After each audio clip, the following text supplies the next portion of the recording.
Welcome to 100 Yards of Football. And this is our legend segment. I'm your host, Bobby Butler. And today we got a legend of all legends from the great Delray Beach, Carver High great, Mr. Ricky Grant. Ricky, thanks for coming on the show, man. It's a pleasure, Bobby. Glad to be here. Thank you.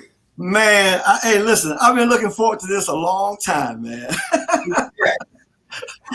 You know, one of the things about Carver High is the fact that when I look at your team roster, wasn't a lot of guys, but everybody on that roster was a baller.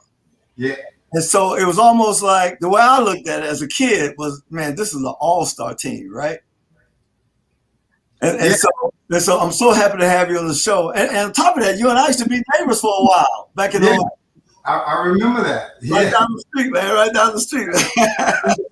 Cool. So Ricky, let's get into it, man, because one of the things I always talk about is our Delray history, right? Yes. We got so many great players, but there's a little difference between my time and your time. During my time, we had a development program called the Delray Rocks. Yes. So we were able to play organized football at a very young age. And so for you guys, I mean, I've heard people say this time and time again, but for you guys, it was a little different. It was a little different. So explain to me how that was growing up in Delray, let's say 5th, 6th, 7th grade, developing your football skill. How did that take place for you guys? Okay, well, you know, we were always at the field watching football. Right. But we used to have a game, the North against the South. Okay. Now, this is crazy. The North played the South, and we used to play on the field. We used to play at least 2 or 3 games on Carver's field. Wow. And I remember one game, I played running back, and Abraham Wooten, who's not on the show, he played quarterback. Okay. And then when we got in the 7th and 8th grade, our positions switched. I played quarterback, and he played running back. Wow. But this one particular game, I wish Pop Grover was on the show because he could testify to this. The North played the South. Believe it or not, I scored 6 touchdowns. Oh, you were the enemy at an early age, bro. I was the enemy at an early age. And we beat the South beat the North 42-0. So 6 times 7 is 42. You know. Oh yeah, absolutely. And I scored all 6 touchdowns. Oh man. Pop Grover can testify to that. Pop don't want to talk about that. He don't want to talk about that. No. So Ricky, so tell me this now. I knew you at a older age, later in life. Like I said, we were neighbors, and you were still living on the south side. So you grew up on the south side of Delray. Yes. Okay. All right. Cool. Because you know the guys in Frog Alley now. They think they're the ones now. Yeah. Right. Yeah. They were pretty good. They were really good, right? You had some dogs from Frog Alley, bro. Yes, sir. But man, that's awesome, man. So was street ball was a thing too for you guys, right? Yeah, but what happened was, like I said, we used to play at least 2 or 3 games, and we would use Carver's equipment because we had helmets and everything. Oh wow! Okay. So we used their equipment. Okay. And we were under the lights. Wow, man! And that was like when we were in just before 7th grade. Okay. Man, that's cool, man. That's cool. 7th grade. So that was like 5th or 6th. Right. See, all my buddies, we never knew that, right? Now, I remember as a kid, I was fortunate enough to, how can I say it, participate in sports on the north and the south side. Yeah. Because all of my relatives live on the north side, but we always lived on the south side, right? And so I would play with my buddies like Larry Coffey. I lived on 12th Avenue, Southwest 12th Avenue, in a duplex, and Larry lived on Southwest 13th Avenue, Coach Coffey, right behind me. And so we did a lot of ball over there. And before then, I was living in Carver Park. So that's when I was in Carver Park, that's when I really started to focus on playing football. And I used to go out in the yard. I always wanted to be like Gail Sayers, right? So I'll put my T-shirt, I'll put a pen, put number 40 on my T-shirt, put Sayers on the back, and I'll go out there and go to work, Ricky. I'm talking about I'll go to work, you know. And that's the reason why I wore number 40. Gail there Sayers. you go. There you go. He was a man. He was a man. Yeah. Right? He wasn't, you know, a lot back in those days, we had a lot of power backs. You know, Jim Brown was a power back with speed. But it wasn't nothing fancy about him, right? But when Gail Sayers came on the scene, man, nobody had seen anything like that. And it was so exciting, man. I'll never forget it, man. Me and my dad were watching a game, and I saw Sayers run the ball, and I said to myself, that day, I was 9 years old, I want to be a pro football player. I wrote it down on a piece of paper, put it on my dressing drawer. Now, I was 9 years old. Dreams come true. Dreams come true. But the key thing for me was the fact that, you know, I wanted to be like him, but I would go out and practice it every day. Because, you know, in Delray, back then, you'll find a football game everywhere. Yes. I mean, you just go outside. There was going to be a football game on some street, in some field, somewhere, right? And so I practiced that. And I was a little dude, too. So I wasn't trying to tackle nobody at that time. I just wanted to run the football like Sayers. And got pretty good at it. I mean, I got good at it. And then we started playing rock ball. And, you know, then I got a chance to do it in a systematic way, you know, coming under the tutelage of people like Bump Mitchell, right? And Bill Smith and Red Odom, who pretty much, Bill Smith started the Delray Rocks. And so at a young age, we were able to play organized ball while the whole time we were looking up watching you guys play and saying that I'm Ricky Grant, I'm Jerry Anderson, I'm Barry Hill, I'm Anthony Penn. And we go out, man, we had fun with it, man. We had fun with it. It was nothing like that time. Man, I'm telling you, it was nothing like that time. Now, I can't speak for kids who came behind me watching us, right? But for me, it was nothing like Carver High Days watching you guys do your work. It was a special time. So Ricky, you were an athlete. So you just said you played running back. You played quarterback at one time. Played quarterback in the 8th and 9th grade. 8th and 9th grade, right? And then you ended up Carver. By the time you graduated, you was an outside linebacker, right? Outside linebacker, right. So tell me this. I'm gonna ask you this question. So out of all those positions, what was your favorite position? Actually, my favorite position, I never got a chance to play it, but I wanted to be a strong safety when I got to Bethune. Okay. That's the position I wanted. I wanted to play strong safety. Wow. But coming up, my favorite position was quarterback. Okay. Wow. But I wanted to, after I got to college, I wanted to be a strong safety. Strong safety. Yeah, man. You know, like I said, it's amazing how I even started playing defense. I never grew up wanting to play defense. But when I was in high school, I played, well, the way we did it, Ricky, I played left safety. Okay. So I could have been a strong safety or a free safety. Yeah. But because most teams were right-handed, I always end up being a strong safety most of the time. Little old me playing strong safety, right? Right. But Rick, man, I'm telling you, it was like taking candy from a kid, because I'm covering. Now I'm one of the fastest guys in the county. I don't care what school, right? Right. And I'm guarding tight ends in a game. And so they'll throw that little flat route, that little 5-yard diagonal to the out. I'll pick it up and I'll be gone. And teams kept trying to get it. Right. They kept throwing that ball. And so I kept picking it off and kept going with it. But I remember those days playing in high school, playing strong safety in high school, playing free safety in high school, and looking at one of my teammates who, in my opinion, for me, was the second best football player or athlete I ever played with personally in my life. Until I met Deion Sanders. He was the best until I was teammates with Deion Sanders.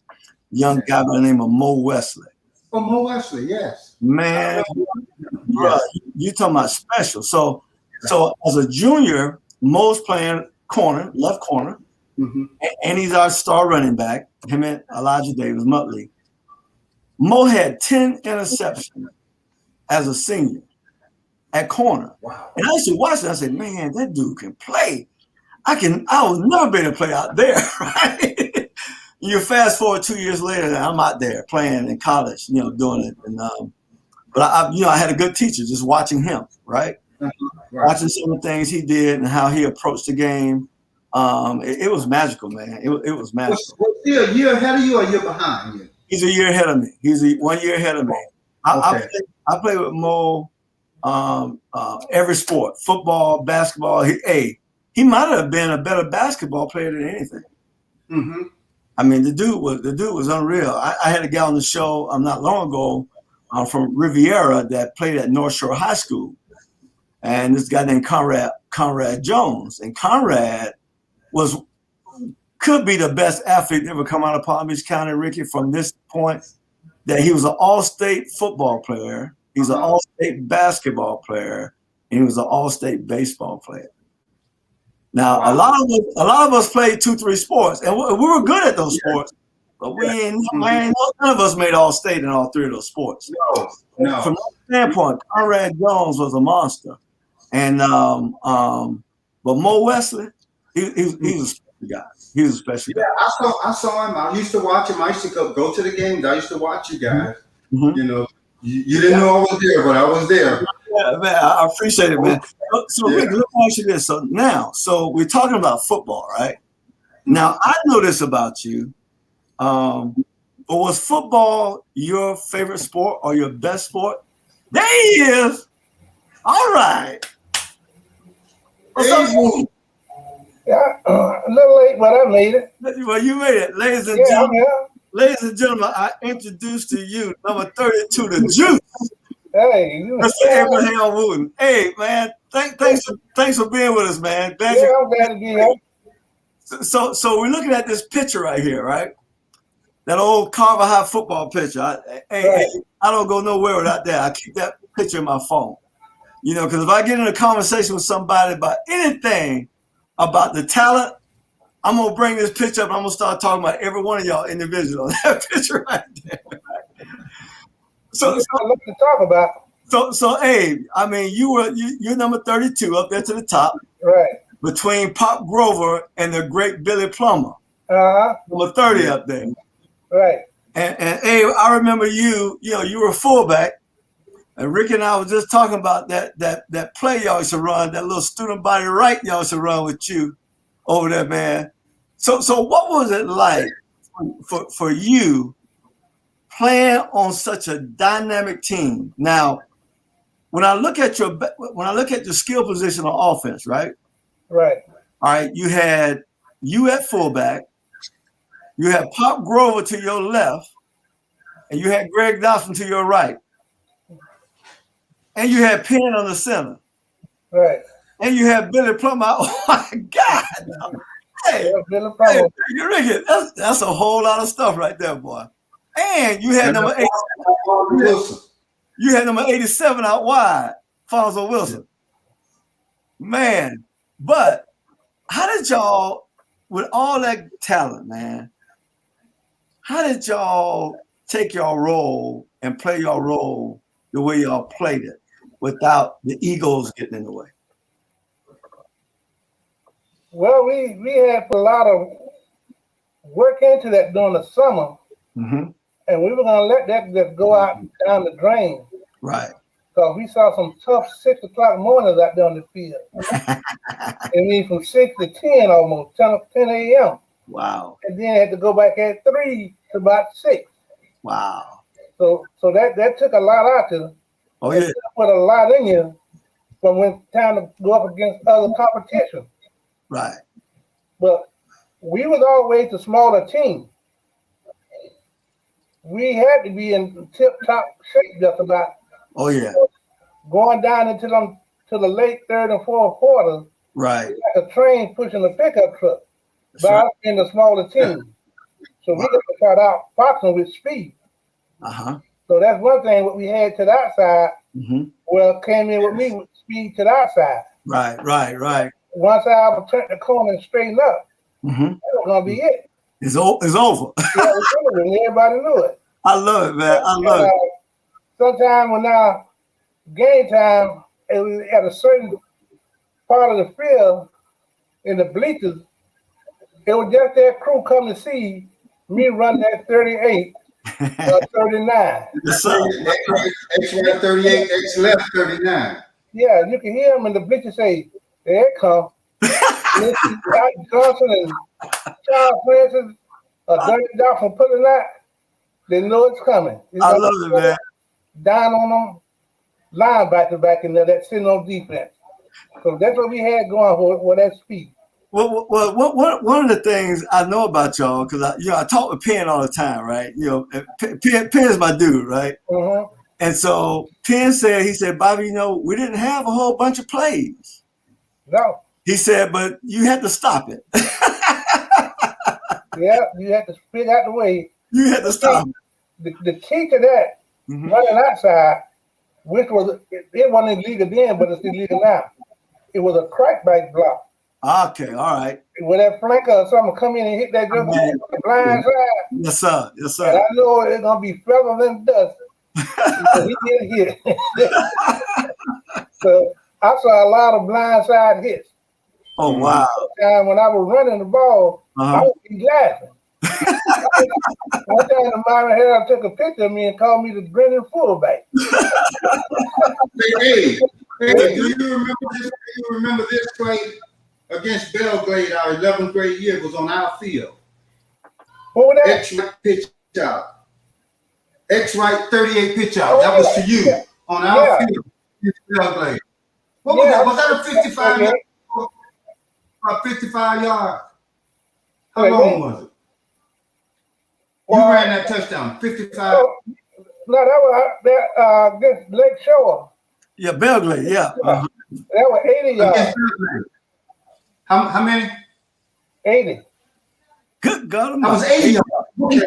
I knew it was at least 55. Wow. Yeah, and we beat them. Yeah, 9 with a 9-6, 9-7 or something like that. 10-6. Yeah. Wow. So I was telling Bobby that Belgrade was so tough, but we beat them our 11th and 12th grade. Because we went over there our 12th grade, we beat them 22-0. Wow. Yeah, we went over there and beat them. Yeah. We were the underdog by 3 touchdowns. What? That's all you can hear in the newspaper. The Bobcats gonna kill the Eagles because we ain't had nothing. Wow, man, that's crazy. We didn't have no veteran from the team that went ahead of us. Well, you know what, Abe and Rick, I'm gonna tell y'all this too, right? See, like when I tell y'all set the standard for us because we never lost to them. We played them every year. My whole 4 years of high school, I played varsity my last 3 years. But even as a freshman, Glade Central couldn't beat us. Pahokee couldn't beat us, and we played them back-to-back weeks. We open up every year with Glade Central, and the next game is against Pahokee, and we beat them every year. Glade Central was tough. Oh man, they were tough. They were tough. They were big. They were physical. But But Delray beat them. But we had the skill, and I think we had a better coaching. I think we had the skill. Because, see, one of the things about us, when I was in high school, remember, this is a Delray problem. Remember, I said that. This is a Delray problem. And the problem, Abe, is this. We got so many athletes and so many great football players. Some of them won't even play to their 12th grade year because they didn't want to sit the bench. That's right. Because you think about Carver, at least y'all had the opportunity. Some of those guys had a chance to go to Seacrest and play, right? Right. Then the ones who played at Carver had to wait their turn. That's one of the things, Rick, I've been hearing from all the guys that play with Pompey. You just had to wait your turn. They say you just had to get beat up for them years, and then you'll be ready to play by the time your junior, senior year. Right. Yeah, well, I'll see. the Our senior year, hey, remember our senior year, it was next man up, remember? It was next man up. First game of the year, you go down. Right. Our senior year. Yep. You get hurt in the first game. Senior year. Coach Coffey, I'm on the sideline. We had just come off the field of defense. Ricky Grant. I ran up to him and said, get the fullback spot. And as soon as I got up, as soon as I hit the field, Penn said, X right, 39 pitch out. Your turn. As soon as I hit the field, he said, X right, 38 pitch out. In two plays, I had it on the 4-yard line. But now let me tell you something. I wasn't ready to play defense because they say I should have scored because I couldn't see. When I turned the corner, the only thing I could see on the 38, the only thing I could see is what you saw. I saw Donnie and I saw them in front of me. In front of you, right. At the time, I didn't know how to pick up my blocking. I never will forget it. Wow. But if I had just one way, I would have scored the first touchdown of the year. Wow. Wow. So now I'm gonna ask you a question. Now I was a little bored then now. So Abe, what did Abe hurt? Was it your leg? My left knee. Your left knee. Yeah. I had a ligament and a cartilage damage. Right. So I remember I was on Carver's campus and I was with the Coffees. And you were, I don't know what that room was up there. You were in a room with some kind of liniment and some kind of heat light on your leg. And I looked in that room and I saw you in there, getting treatment on your leg. I was a little old dude, right? I said, that was the office. That's Abraham right there. That's Coach Coffee's office? Yeah, that was the office. Okay. I remember putting my head in there and seeing you in there getting treatment. That's wild, man. That's wild. All right. So good tough days there. So like I was saying, when Rick and Pop Grover, we had took our beating the year before with Coop with the other Harold Cooper. On the Harold Cooper, right. He got the best out there. So we already had some skill, position, and experience. Right, so exactly. We played in a young because it wasn't that many. Right. But I remember I got one good game for Coop. they said it wasn't, but they didn't see it. A lot of people didn't see it. I down the floor out of the Dilla that night. Right. And I just ran the grease off it. Down the floor out of that Dilla. That was the last time Carver played Dilla. Wow. Yeah, the last time we played Dilla. Wow. So that I always consider that was my best game because I really blown the dust down there. Wow, man. And Dilla has some players down there now. Yeah. I think I got knocked out in that game because I took a kickoff back. Sidelines, and I hit the middle of the field, and I think about 3 guys hit me. Hit you. I saw stars. And during that time, they used to say, well, you got your bell rung. Of course. And you ain't come out the game, right? Come out the game. Some water. Yeah, some water. They got smelling sauce. Some kind of smelling sauce on the side. So now that we're talking about that, I want to ask you guys a question. How do y'all think? What do y'all think about the evolution of the game today? Now you can't put your head in there. You can't do all these rules. Where to me now, for me, it's taking the fun. It would be taking the fun out of the game, right? I mean, football was that game. I mean, it was a tough game. You had to be tough to play it, right? And now, a guy like me, as small as I was, Ricky, I don't see myself getting flat-footed to try to tackle a back weighing 230 pounds. Right. With his momentum coming, when I was playing, I had to get going. If I read it, I got to go attack it. Yeah. And go as fast and hard as I can and make a collision. But there's no way at my size I could have got flat-footed to deal with guys like that. So y'all watch the game. So how y'all feel about the evolution of all the, you hit somebody in the head and then your flags going everywhere? What y'all feel? They took it out because I always felt like it was a contact sport. It's a contact sport, right? I mean, you make the best contact you can with it, but you didn't go out there and just try to hurt nobody. No, you put a good clean lick on it. Right, exactly. So I know what you say. See, sometimes I played defense too. I played outside linebacker. Okay.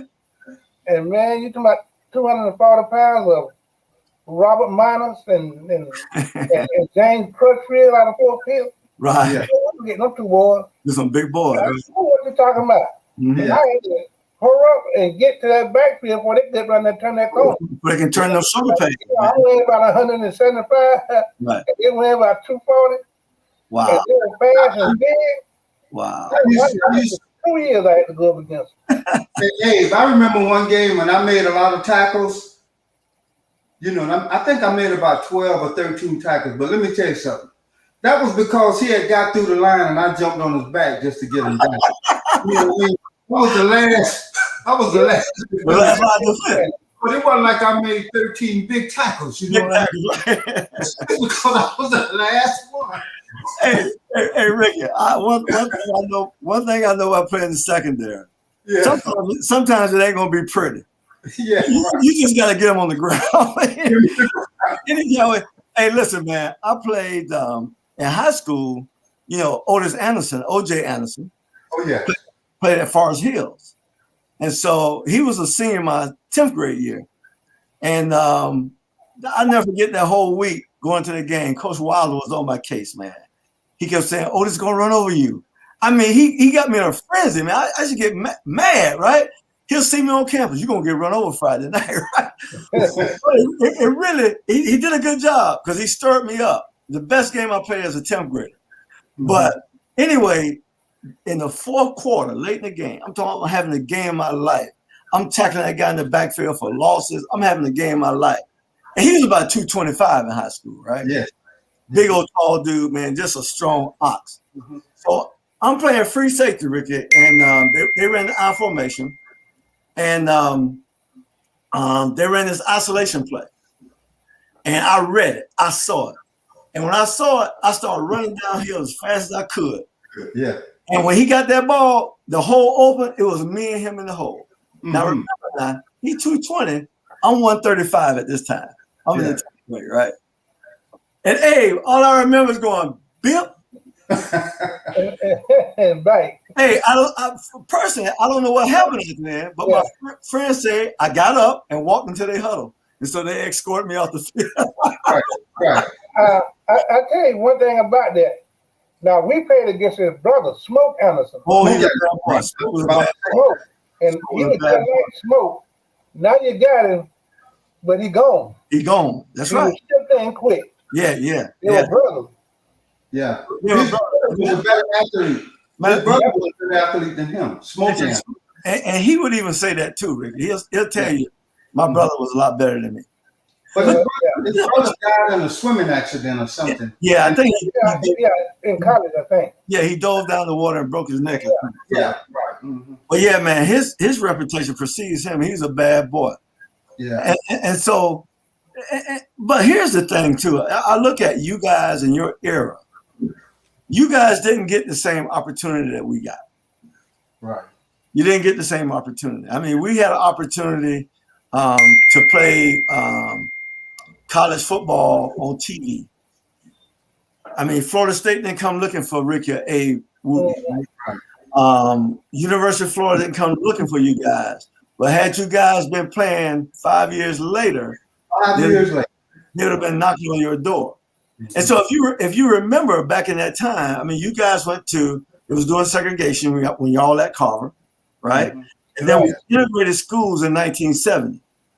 And I went to Spady. My last year of Spady, 6th grade, was the first time white kids came to Spady. And so, but we didn't, they were kids to us. It wasn't a big deal to us as graders, right? And then we went to school, went to Carver Middle School, and then we went to Atlantic High School. And we never had issues Some of my best teammates were some of the white guys on my team in high school. I keep up with all of them to this day, man. And listen, man, I always tell them, I say, I know what we did on our side of town, but what did y'all do to develop? Because a lot of them didn't play Delray Rock ball either. Right. Right. And we had some good football players up there, man. We just lost another guy. He was our nose guard. He was just like Robert McNair, about 160.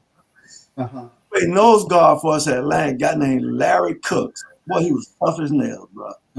He was tough as nails. And then we lost another guy, George, played nose guard for us as well, about 160 pounds.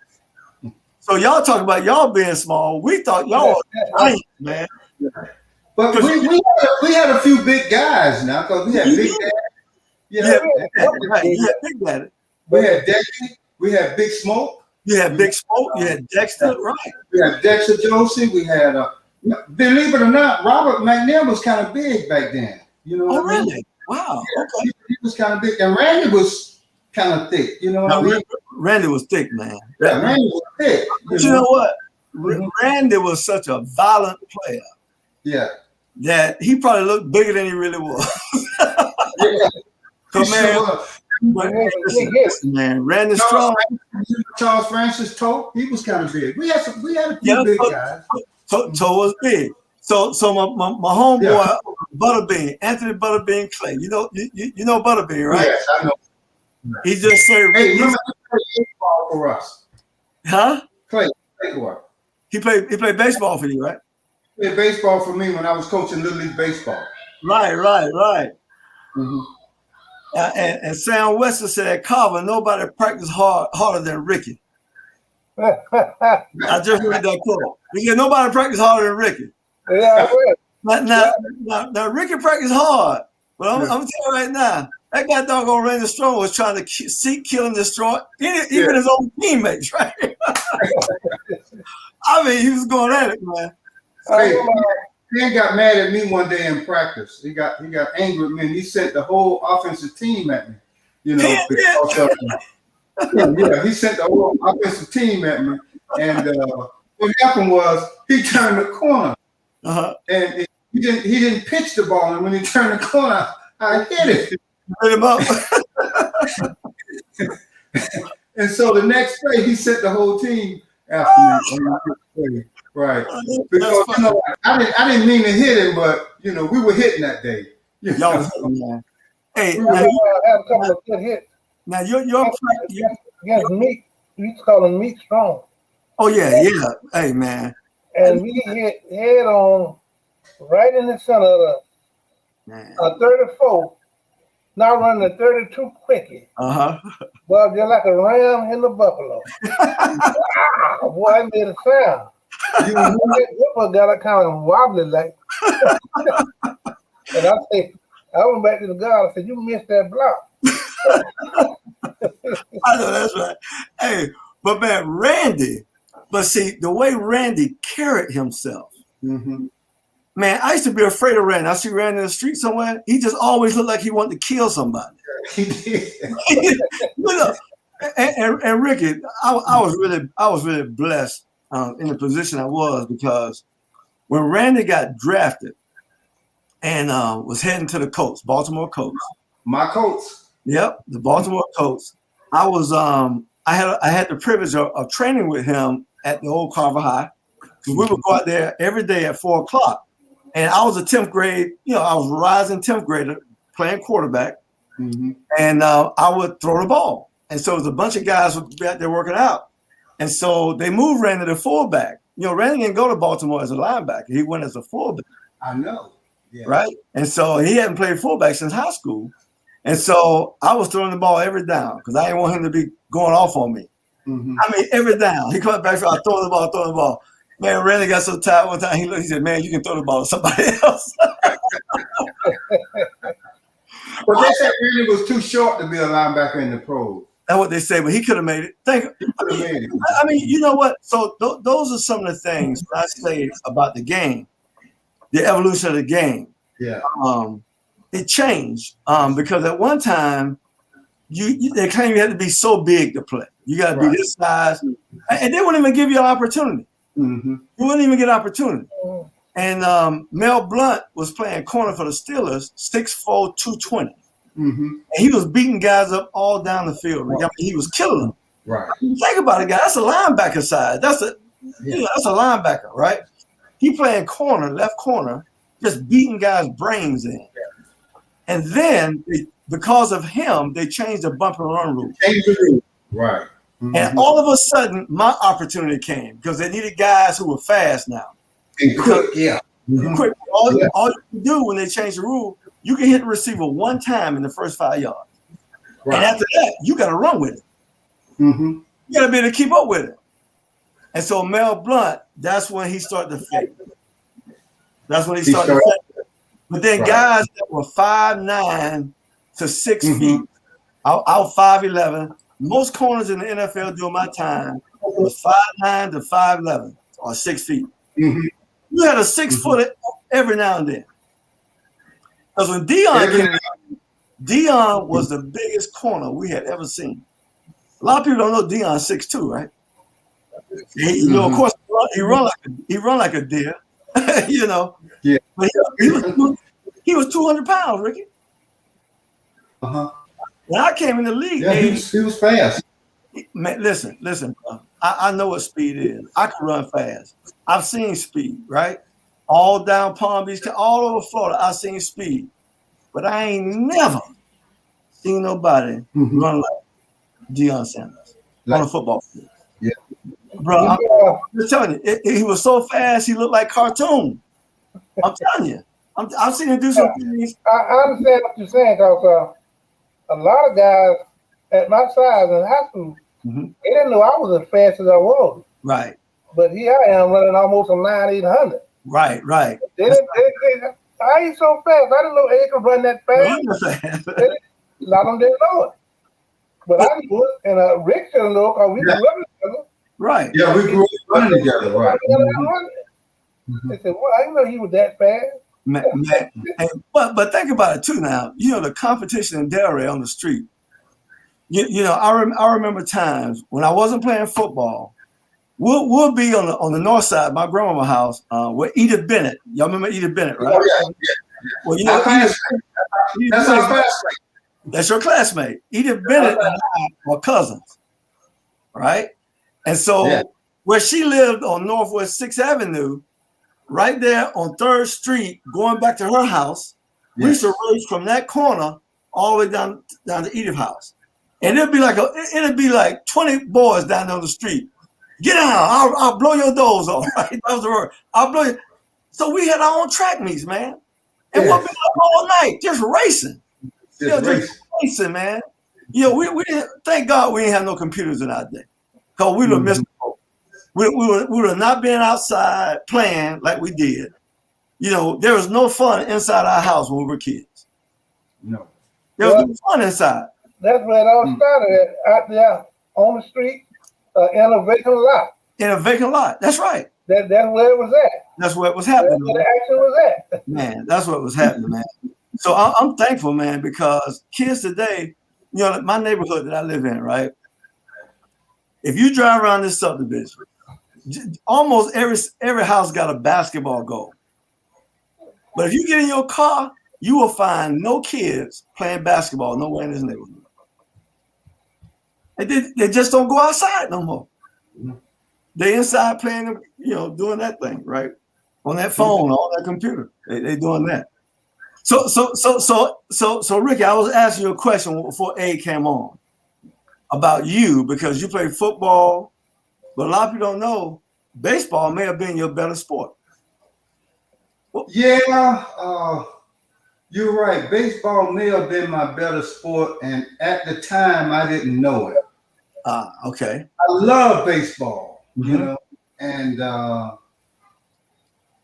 went up there to Bethune-Cookman College and started my freshman year in baseball. Okay. Oh, wow. But and I batted like .335. Wow. Set a record up there. I threw out 6 runners in one game. I was a catcher. Oh, wow, man. Played against the University of Jacksonville in Jacksonville. Wow. Greg Dotson and myself on the team. Wow. And Greg pitched that game. After that game, we played against the University of Jacksonville. They had scouts from the Mets and the Red Sox. Mm-hmm. They said, all you have to do is stay in school 3 years. We're going to draft you after your third year. Wow. And that was baseball. Wow. So I'm saying that baseball may have been my better sport, but I didn't know it. Right. Exactly. Love with football. Mm-hmm. So but everybody they think baseball was my better sport. Right. Well, see, I knew you played at Carver, but after, when you came back home, when I was in high school and you came back home, you coached baseball, and you know you coached a lot of guys my age, a lot of guys younger than me. In baseball, you were like Red Odom. You guys were in baseball, and so I really know you from that.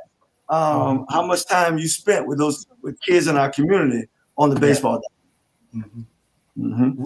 Baseball may have been Red Odom's best sport too. Oh, he'll tell you that now. He'll tell you that now. Well, think about it. He's still involved in baseball to this day. Yeah, he's still involved, right? I saw him on Facebook with some little kid, man, had to be 7, 8 years old, teaching him how to hit the ball. You know, he was throwing balls. You know, man, that don't go nowhere, right? Yeah. I mean, I'm telling you, Red Odom. You know, he went to Bethune also. Did you know that? Red Odom. I know. So I tell you this now. I told you, all y'all went to Cookman. That was my dream, to go to Bethune Cookman. So all y'all went to Cookman. You know, the majority of y'all went to Cookman. Mm-hmm. And like I say, Tank Johnson didn't recruit me. My daddy asked him. My daddy, you know, Tank from Delray. A lot of people don't know that. Tank is from Delray. Yeah, he played at Carver High. Right, he played at Carver High. Him and my dad are best friends. Really? Tank and my dad are best friends. Right. Now, we just lost Tank a few years ago, right? Yes, yeah. About 6, 7 years ago. 6, 7 years ago. But he wouldn't recruit me. And I'm going to be honest with you. I tell people this to this day. All he had to do, all Tank Johnson had to do was pick up the phone, call Penn, and say, look, I'm interested in that little quarterback in Delray. Yeah. If Penn would have called me and said, Bobby, you need to consider becoming, I said, man, where to sign? Yeah, you went there. Where you want me to sign? I'm telling you. Because in my mind, that's where I was going. And you know, I told you Larry Coffey is my best friend in the world today. And you know, Coffey was he was the source to sending people to Cookman because he played at Cookman. Yeah. It was nothing. I never thought about anything else. But then when I got in high school, Barry Hill got in my ear. He said, Bobby, because, you know, him and Big Daddy went up to Iowa State. Iowa State, right. And he kept telling me, because I remember seeing them playing the Sun Bowl on TV, man. I was sitting there again like, man, them dudes on TV, right? Uh-huh. And so Barry told me that he said, man, he said, you need to go somewhere where you can get some exposure. You need to play on that TV. I mean, he told me that. And so that's when I started looking at other schools, and still it got kind of difficult because I didn't know. But when I went to Florida State, my parents took me to Florida State on an unofficial visit, which meant we paid for the trip, right? Mm-hmm. And we went up there. The school was out. It was during the Christmas holidays. And I met Coach Bobby Butler. And that 30 minutes in that meeting with him, I came out the room, Ricky. I told my mom, I said, Mama, I'm playing for him. I'm playing for this guy. And my mom was like, you can't make that decision now. You got all these visits you got to take. I said, Mom, I'm telling you right now. Mm-hmm. There was something about him. I couldn't put my finger on it. At the time, I couldn't put my finger on it. But of course, now I realize he was just like my daddy. Yeah. You know, if you know Reverend Butler, he liked to crack jokes. He liked to have a good time. Yes, I know Reverend Butler. Yeah. And Bobby Butler had a sense of humor and everything. But one thing he didn't know about me, you're going to love this. So when I come out of high school, I weighed 145 pounds. So when I went on my visit, Steve Harden, you remember Steve Harden was a quarterback at one of my favorite baseball players. Steve Harden, right. Steve Harden was my quarterback coach at Atlantic my first 2 years. And then my senior year, he left and started coaching up at Florida State. So he's a part of that whole team coming to get me. So Coach Harden told me, he said, all right, now, when you go in this room with Coach Bowden, you got to do one thing. I want to go tell you to do one thing. I want you to do it. I go, what's that, Coach? He said, whatever you do, don't take your jacket off. I had my Letterman jacket on, right? Atlantic High School Letterman jacket. He said, whatever you do, don't take the jacket off. And I was kind of confused by it. I'm like, why can't I take my jacket off, right? I'm like, so I went in the meeting. And man, I'll never forget, man, I got sweating in there one time. Hey, I was sweating. And I said, man, I can't take this jacket off. And so I didn't take the jacket off. Now, the reason that they told me not to take the jacket off because I only weighed 145 pounds. And they didn't want him to see me that way, right? and so I found out later when I came to Florida State, in practice, you have to weigh yourself in before practice, right? And so I was weighing in at 145. But after practice, after you run around there 2.5, 3 hours, I'm weighing 135, 136 pounds. And he got mad at them because they told him I was 170. He said, that kid's a liability. He gonna get us in trouble. He gonna get hurt out here. Ricky, it was like the second week, we had an All-American tight end. I knocked him unconscious. I knocked him out. And after that, he ain't had no more problems. I don't care how much you weigh. I don't care how much you weigh. We got it now, right? I got one last story to tell you. Okay. My 11th grade year was my best year. Okay. And I would say that was your best year too. That was our best year, my 11th grade year. Right. Okay. Coming up to our 11th grade year, Barry had a good spring. Barry Hill, he had a good spring. I played right cornerback. Right. Coach Coffey called me in the office. He says, I need you to go to linebacker. My 11th grade year, I had 5 interceptions. I ran 2 back for touchdown. Wow. I ran 2 of them back for touchdown. Okay. Wow. So now I got to move to linebacker. And he said, I want you to teach Barry everything you know. Right. And that's what I did on it. And Barry. Right. That's awesome. And I had a little something to do with that. Okay. I told Barry once, we was practicing, and Barry said, I'm tired of tackling you. I hate That's what Barry started learning how to tackle. Right. Yeah. I was broke the line, and he's the last man standing. You were bringing the thunder to him. Yeah. And Barry said, I'm tired. I said, but they call a play. I have to go through that. Right. But what y'all did though, y'all made everybody better. You made everybody better. The way things were set up, with you guys, you had so much talent on the team, and guys just waiting for that opportunity. But while they were waiting, they were getting groomed for their time. And the kind of athletes we had at Delray, the way you guys practice, and y'all practice was like a party. Everybody was at y'all practices. So then, you got outside people looking in, bro. You can't look bad. you gotta bring the wood. You gotta bring the wood, man. Because you had to bring it. Yeah. Think about it, man. You'll have some of your classmates who don't even play. Man, I saw you got run over out there. You know how they Yeah. Right. Exactly. Every day. So that was almost like having a game in itself, the way y'all practice. And y'all did compete. One of the things I can say about football when it comes to practice, you got to have an environment of competition in practice. If you do that, you got a chance of being a winner. If you one of these teams that don't compete in NFL, man, ain't nobody competing in practice hardly. I know my team didn't, right? And so, bruh, we didn't play that good. Not together. We wasn't getting it, right? And so in my 12 years in the league, I played on one winning team for the Falcons in 12 years. Think about that. Oh. I'm gonna say this. Now, I didn't like to practice, and I sure didn't like to do the exercise. The coach said, "Stand up and move. Make sure you stand up and move, cause they ain't gonna do no exercise." Right? I try to get back there and hide. Right? Coach Collins will come right back there and stand on me and make sure I do them exercise. But see, people don't understand it. So now, before a game, they stretch.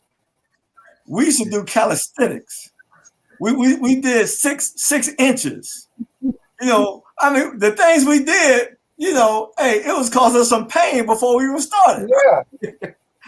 Yeah, I'm with you, Abe. I'm with you with that, man. I'm with you with that. But look, man, listen, man, I'm blessed and honored to have you guys on the show, man. We can talk all day. We gotta repeat this and do this again. What I'm gonna do, Rick, I'm gonna bring on. One day we're gonna get all the linebackers and secondary together on the show.